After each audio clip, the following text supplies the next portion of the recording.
push-ups with dumbbell handles. This exercise is mainly for folks who have wrist issues or sore hands and they can't flex their palms down like this.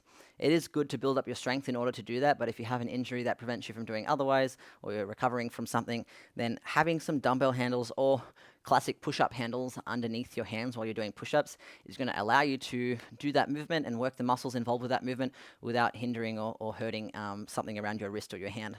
So all you're going to need is a pair of push-up handles or a dumbbell where you have clearance underneath your hand. So see how my knuckles aren't pressing on the mat or on the floor? You need a pair of dumbbells where there's enough space between the bottom of the dumbbell and the handle, your hand around the handle, that your knuckles aren't going to be pressing into the ground.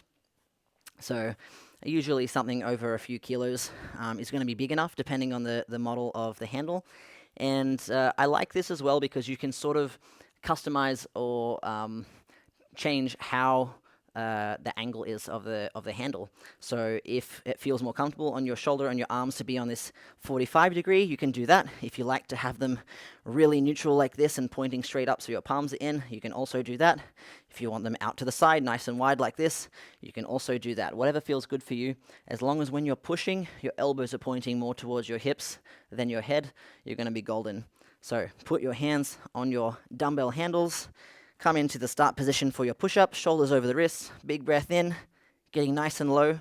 The other benefit to this is that if you have really high handles or you're pushing up on some kettlebells, you could potentially do a deficit push-up where your chest is going below your knuckles or your hands and you're going nice and deep.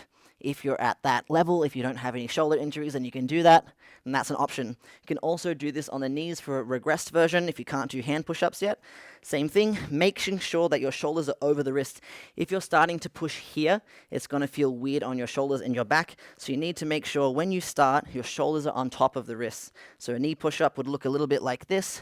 See how my elbows are still slightly behind my shoulders, they're not coming in front. You want to maintain that 45-degree angle when you're pushing up on your knees. So you want to be like this. You don't want to have your butt up in the air.